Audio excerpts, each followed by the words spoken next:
அப்ப நான் என்னதான் செய்யறது? நான் எல்லாம் தான் எழுதி வச்சாச்சு, பிக்ஸ் பண்ணியாச்சு. அப்ப நான் என்னதான் செய்யறது அப்படின்னா, நாம் வாழக்கூடிய இந்த சமூகத்தில், நாம் உயிரோடு வாழ்ந்து கொண்டிருக்கக்கூடிய இந்த சமூகத்தில் நன்மையை விதைக்கவும் தீமையை தடுக்கவும் குரானை எடுத்து சொல்லிக்கிட்டே இருக்கணும். அதை நான் பிராக்டிஸ் பண்ணணும், கடைபிடிச்சிட்டு என் வாயால சொல்லணும். இல்லைன்னா கேட்டிலும் கேடு, பெரிய கேடு எனக்கு தான். அல்லாஹ் பாதுகாக்கணும்.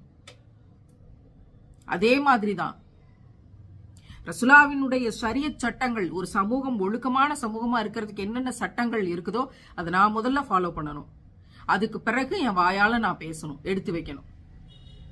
அப்போ நம்ம என்னதான் செய்யறது அப்படின்னா, நாம் நல்லடியாராக முதல்ல உருவாகிறதுக்கு இதை ஃபாலோ பண்ணணும். அவன் ஃபாலோ பண்ணல, இவன் ஃபாலோ பண்ணல, போகட்டும், நம்ம ஃபாலோ பண்ணுவோம். வலிக்குது, பழிதாங்கணும், தியாகம் செய்யணும், இழக்கணும், கண்ணீரை வெளியே காமிச்சுக்கிற கூடாது, சிரிச்சாப்புல போயிட்டு வந்துடணும். ஆனாலும் பரப்புரையை செய்து கொண்டே இருக்கணும்.